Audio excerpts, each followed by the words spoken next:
हमारा मार्गदर्शन करें। डॉक्टर श्रीमान विक्रम जी से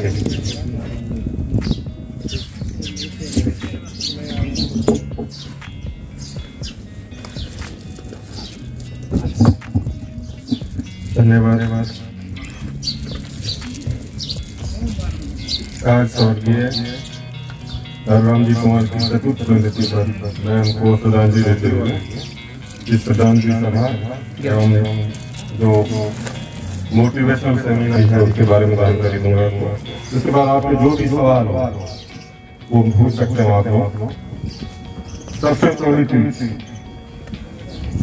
जो अपना समाज है उस समाज के अंदर कई सारे लोग कहते हैं कि कई तरह के अपन को कानूनन अधिकार दिए हुए जिनकी वजह से अपन काफी आगे हैं। किसी भी देश का कानून कितना भी, अम्बेडकर साहब ने कहा था, कितना भी मजबूत बना दो आप, पर जब तक लोग खुद सक्षम नहीं होंगे, वो खुद पढ़ाई नहीं करेंगे, वो खुद रोजगार में आगे नहीं जाएंगे, तब तक कोई भी समाज आगे नहीं जा सकता। आज बाड़मेर जिले में सबसे ज्यादा कोई समाज आगे है तो वो जाट समाज है। जाट समाज आगे क्यों गया है ये सब आप लोग जानते हैं कि उन्होंने शिक्षा को सबसे बड़ा हथियार बनाया। जो भी समाज अपना भी समाज आज जहाँ भी आगे पहुंचा शिक्षा की वजह से पहुंचा है। और आप लोग मेहनत करेंगे, कठिन परिश्रम करेंगे। मैं आपके सामने ये बातें नहीं करूंगा यहाँ के कि आप लोग किताब मुँह पे जो अच्छे कोटेशन लिखे हुए हैं या दीवारों पर अच्छे कोटेशन लिखे होते हैं कि आप कड़ी मेहनत करो, परिश्रम करो, ये इस तरह की बातें कहने की बजाय अगर आप ये सारी मेहनत और परिश्रम करते हो तो आप किसी पे एहसान नहीं कर रहे हो, आप लोग खुद के लिए कर रहे हो सारे के सारे प्रयास। दूसरी चीज को कम करता हुआ सबसे जरूरी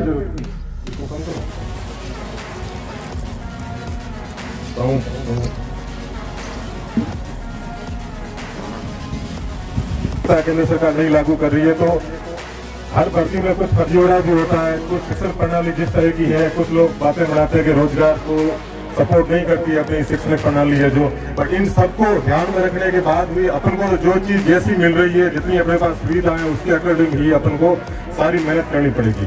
इसमें सबसे जरूरी चीज होती है 10वीं आज की तारीख में पास करते हैं। 10वीं के बाद सबसे जरूरी होता है कि आपको अपना सब्जेक्ट चूज करना। आप किसी भी क्षेत्र में जाते हो, अपने यहाँ सबसे बड़ी दिक्कत क्या होती है, जैसे अभी भी मार साहब ने कहा बच्चियों को आगे आके बैठो। क्लास के अंदर भी हमारे सबसे दिक्कत ये होती है हर कोई पीछे बैठने की कोशिश करता है। तो ये चीज सबसे पहले आपको चेंज करनी होगी। आप कोटा में कोई भी कोचिंग पढ़ने आप कहीं भी आगे जाओगे ना, पीछे वाले को कोई नहीं पूछता, वहाँ पे आगे वाले पे टीचर की भी नजर रहती है। आप भी कंसंट्रेट से देखते हो, आगे पढ़ते हो। तो स्कूल के अंदर सबसे पहली चीज है कि आगे बैठना चालू करो। आप पीछे बैठने की प्रक्रिया सबसे पहले बंद करो। ये जब तक आगे बैठोगे नहीं, आपकी झिझक खुलेगी नहीं, आप आगे स्टेज पे आगे बोलोगे नहीं, सवालों का जवाब नहीं दोगे, तब तक आप दबू प्रवृत्ति के बने रहोगे। कुछ अलग अलग तरह के समाज के बारे में कही जाते हैं कि ये लोग दबंग होते हैं, ये इस तरह के होते हैं। अपन को तो शुरू से ही इस तरीके से दबा के भी ये तो तुम तो चुप रहो, बोलो मत, डर के रहो, इस तरह की चीजें जब तक आपके दिमाग में रहेगी तब तक आप कुछ नहीं कर पाओगे लाइफ में। रही बात रोजगार की, तो रोजगार के अंदर कई तरह के, मैं आपको एक सिंपल सा एक T20 टाइप का फंडा, जैसे आजकल क्रिकेट में T20 खूब चल रहा है। रोजगार के अंदर सबसे पहली चीज आप 4 सब्जेक्ट पे आप कमांड कर लो आज के दिन के अंदर। सबसे पहली चीज है मैथमेटिक्स, रीजनिंग, जीके और इंग्लिश। ये अगर 4 सब्जेक्ट आपको कवर होते हैं तो 12th करते आप एसएससी का एग्जाम दे सकते हो। 12th के बाद आप किसी भी फील्ड में ग्रेजुएट हो, आप बैंकिंग दे सकते हो, एसएससी दे सकते हो, पटवारी, ग्राम सेवक। तो जिस दिन आपने एसएससी और बैंकिंग की तैयारी शुरू कर दी और ये 4 सब्जेक्ट में कुछ भी नहीं है, आपको स्कूल की पढ़ाई आपकी कहीं काम नहीं आए, ये 4 सब्जेक्ट में आप पढ़ो। दूसरी चीज ये है कि सबसे जरूरी आपको सोशल मीडिया से दूरी बनानी पड़ेगी। आज जिसके हाथ में देखो मोबाइल में फेसबुक, जब तक आप सक्सेस नहीं होते हो, फेसबुक और व्हाट्सएप आपके कोई काम के नहीं है। आपके मोबाइल के अंदर एक आपके पास सिर्फ और सिर्फ एक कोचिंग का एप्लीकेशन होना चाहिए और दूसरा एक ब्राउजर, चाहे गूगल क्रोम हो या कोई भी हो, फायरफॉक्स हो। और मार साहब ने अभी कंप्यूटर युग की बात की। कंप्यूटर युग तो छोड़ो, कंप्यूटर तो हमारे पास अभी है कि पानी पीना जरूरी है, खाना खाना जरूरी है, वैसे के वैसे कंप्यूटर सीखना बहुत जरूरी है। कंप्यूटर नहीं है तो आप ना तो नौकरी से पहले कुछ कर पाओगे, ना नौकरी लगने के बाद कुछ कर पाओगे। आपको कंप्यूटर आता है तो आपकी स्कूल में वैल्यू है, आपकी अस्पताल में वैल्यू है, आप जिस ऑफिस में हो वहाँ आपकी वैल्यू है। आपकी छोटी से छोटी आप प्रोग्राम, आप SSOID, ACR, ये हर चीज ऑनलाइन है। आप तो आप बाबुओं के धक्के खाते हो, किसी को 400 देते हो, किसी को 500 देते हो। हालांकि है कि लोगों को खुद की SSOID अपडेट करनी नहीं आती है, उधर चक्कर लगा देते हैं। हमारे भी कई स्टाफ है, सिर्फ चले जाते हैं। यहाँ भी कई धर्माराम जी की भीड़ लगी रहती है, खुद सीखो तो कहीं जाने की जरूरत नहीं पड़ेगी आपको। तो कंप्यूटर सबसे पहली चीज, कंप्यूटर को तो आप सब्जेक्ट मानो ही मत। आप अगर खाना खा रहे हो, पानी पी रहे हो, वैसे ही ये कंप्यूटर है, इसको तो आप पूरा सीख लो, एक एक चीज। आज लोगों को ये नहीं पता एप्लीकेशन क्या होता है, ब्राउजर क्या होता है, ऑपरेटिंग सिस्टम क्या होता है। उनको सबको ये लगता है सारी चीजें एक ही है। तो बेसिक कंप्यूटर RSCID का कोर्स हर कोई कर ले और बहुत अच्छे से मेहनत करके करे। कंप्यूटर के अंदर टाइप टेस्ट, ये सारी चीजें उसके अंदर रखे।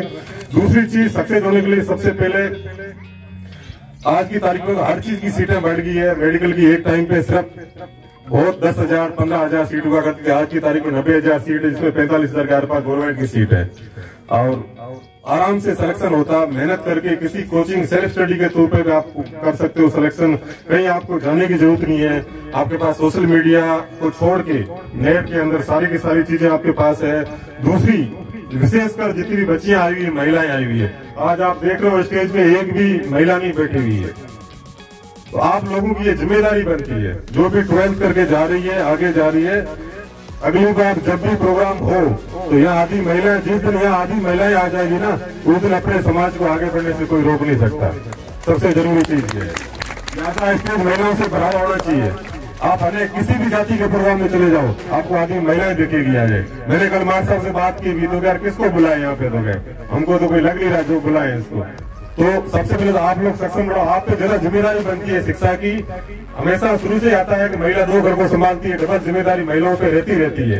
तो शिक्षा के अंदर भी आपके साथ यही है कि आप पे डबल जिम्मेदारी, आपको घर का काम भी, लड़का तो कुछ नहीं, पढ़ाई में बात होता पड़ेगा, कोई दिक्कत नहीं, आपको घर के काम के साथ पढ़ाई करनी पड़ेगी, उसके साथ आपको मेहनत करनी पड़ेगी।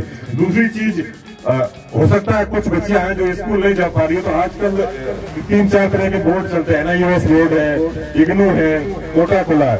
NIOS तो और इग्नू, NIOS 10th और 12th भी करवाता है। उसके लिए आपको ना 5th की जरूरत है, ना 5वीं या ना 8वीं की। सीधा आप एफिडेविट दे दो कि मैं 10th का एग्जाम फाइट कर सकती हूँ, मैं 14 साल की उम्र है, जो अब तक नहीं भी पढ़ पाई। आप कोशिश करो कि अपने परिवार के अंदर जो बच्चे अनपढ़ है, 10th तो कम से कम सबको करवा दो आप लोग।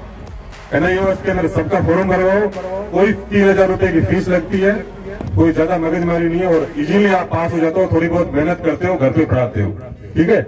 हमने खुद ने, हम हमेशा बाहर रहे, हमारी जो सिस्टर है, जो रियल सिस्टर, मेरी घर वालों की तरफ स्कूल एजुकेशन नहीं थी, स्कूल 5वीं तक के गांव में, हमने NIOS बोर्ड से उनको 10th करवा दिया, फिर 12th भी करवा दिया। तो सारे कोशिश करें कि स्कूल के धक्के खाने की भी जरूरत नहीं है। ये स्कूल की पढ़ाई आपको कहीं काम, और बहुत सारे लोग कहते हैं हमने स्कूल में ये सीखा वो सीखा, लाइफ में कहीं काम नहीं आया। आप क्यों उसमें माथापच्ची कर रहे हो? आप तो सीधा 10th 12th करके सीधा कंपटीशन फाइट की तैयारी कीजिए। आपको घर के रह के आप इतनी सुविधा हो गई, आपको कहीं स्कूल जाने की जरूरत नहीं है, कहीं कॉलेजों में धक्के खाने की जरूरत नहीं है। आप डिस्टेंस लर्निंग से BA 10th 12th सारे तरह के कोर्सेज आप लोग कर सकते हो बस। और इस चीज के लिए किसी को कोई भी अगर आपको चाहिए कभी, छोटी सी बात इन्होंने बताई कि मोबाइल का उपयोग या कंप्यूटर का उपयोग सभी को आना चाहिए, परंतु इन्होंने सबसे बड़ी बात यही कहा है कि मोबाइल का सही तरीके से उपयोग आना चाहिए। ऐसा नहीं होगा आप वहाँ पर टिकटॉक देख रहे हो या कोई मनोरंजन पे सारी दुनिया टाइम खराब कर रहे हो, वो बात नहीं है। केवल उसमें आप समय खराब कर दो, आप अपनी जिंदगी का अहम समय खराब करेंगे। दूसरा, बालिकाओं के लिए इन्होंने कहा कि डबल जिम्मेदारी होती है, तो बहुत अच्छी बात कही है। मास्टर राजेश।